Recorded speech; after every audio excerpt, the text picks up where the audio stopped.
Case of the State of Ohio versus Jose Salvatore Gonzalez Rodriguez, case number 25 CR 42597. Present before the court is the defendant, represented by Mr. Schiavone, and we have Mr. Harris in the prosecutor's office. We're here today for a status conference, but it's my understanding that Mr. Gonzalez Rodriguez is going to be entering a plea of guilty as charged, and we're going to set this for sentencing. Is that accurately stated? Yes, Your Honor. All right, sir, how old are you? I'm 29. How far did you go in school? Finished high school. Are you able to read and write English? Yes, sir. Are you under the influence of drugs or alcohol? No. Are you taking any medications? No, sir. Are you a United States citizen? No, sir. Because you're not a United States citizen, if you plead guilty and are found guilty of this, it may have an additional consequence to you. That additional consequence is it may lead to deportation, exclusion from admission to the United States, or denial of naturalization pursuant to the laws of the United States. Mr. Schiavone, have we discussed the citizenship consequences with your client? I have, Your Honor. What I would assume, sir, is that you're going to be removed from the country and never allowed back, but they sort of keep their own counsel on what they do. Okay.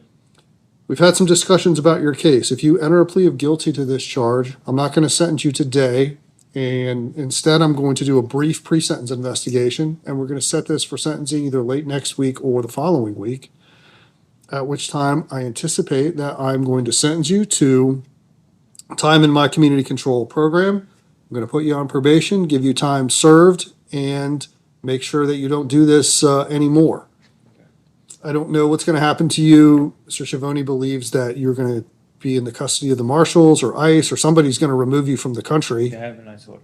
I'm going to order that you serve jail time for this charge, and also if you return to the country and commit a new criminal offense, if I ever get my hands on you, I'm going to sentence you to up to the maximum penalty in the case, which is 18 months in prison.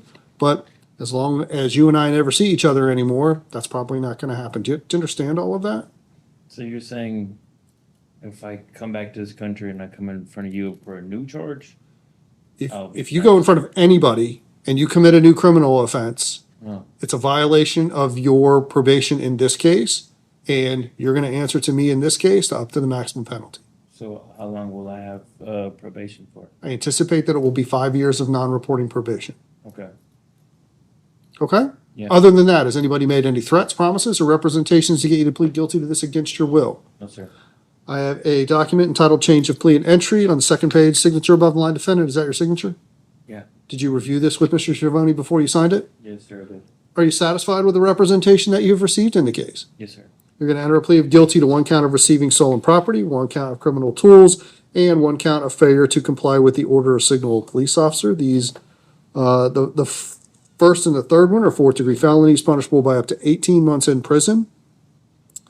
The criminal tools is a 5th-degree felony, punishable by up to 12 months in prison. And by law, if I were to send you to prison, the failure to comply has to be served consecutively to the receiving stolen property. So the maximum penalty is actually 36 months, not the 18 months that I just told you. You're also subject to a Class 2 license suspension of anywhere from 3 years to life. And where I send you to prison, you are also subject to an optional period of post-release control of up to 2 years.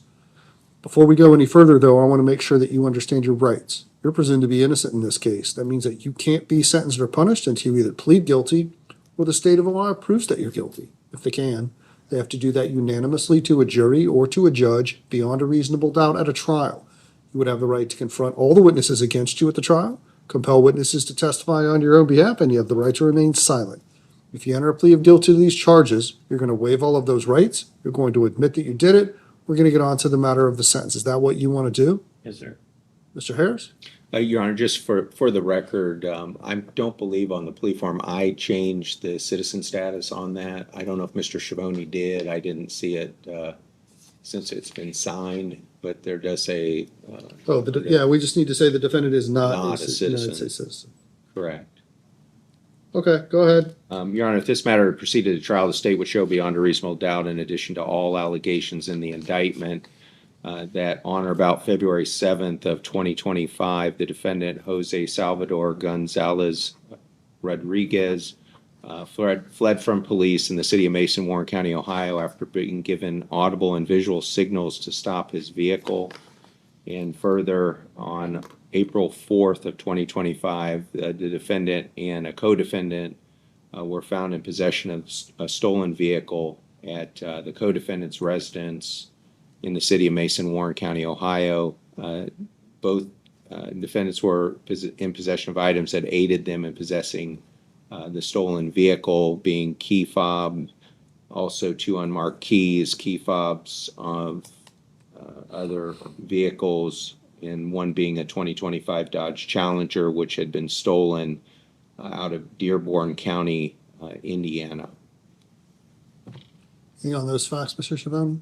I agree with those facts, Judge. Sir, did you hear those facts? Mm-hmm. Do you admit that they are true? Not all of it. What part isn't true? I didn't steal the car. Okay, but you were in possession of the stolen car. Yes. That's All right. receiving. With that clarification, do you understand the rights you're giving up by entering a plea of guilty to these charges? Yes, sir. Is this what you want to do? Yeah. What's your plea? Guilty. Based upon the plea of guilty, I'm going to find you guilty. I think that you've made a knowing, voluntary, and intelligent choice here today, only after you had been fully advised of your constitutional rights, which you have waived and rejected here in open court. We are not going to go into the matter of the sentence today. We're going to do a level 4 pre-sentence investigation. We'll be back here at least 7 days out so that we can do our victim notifications under Marcy's Law. Ms. Carrillo, what did we find out from the jail regarding the issue of jail time credit and his incarceration status? That he was booked in with us in April. He released No. him to Just right now. custody in May, and he was with them until the end of October.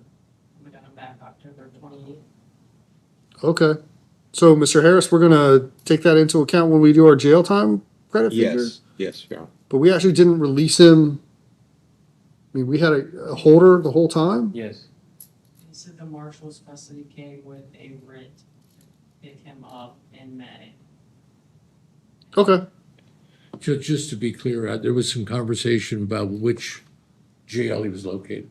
He was either located here in Warren County or Butler County, but he was never held at the Justice Center, is what he tells me. Yeah.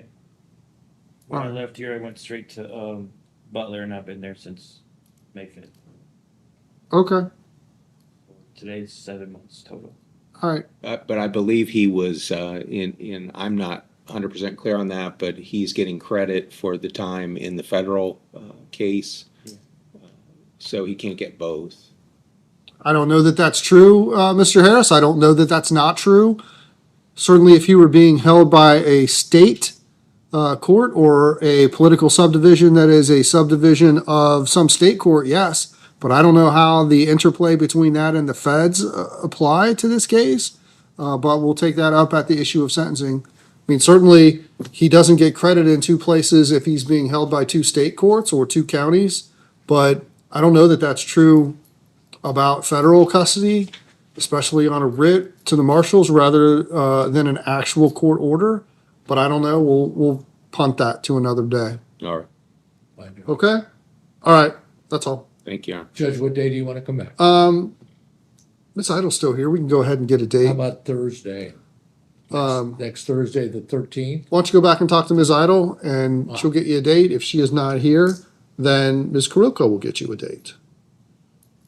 It is not preferred that I give you the date, and Ms. Kilgore will not give you a date. I'm sorry, Judge. Either Brittany or Ginger will get you a date. I'm sorry. He's making a joke. Sorry. Attempted humor? Ginger's here. Okay, she'll give you a date. Thanks, Judge. All right, that's all. Thank you. Next week.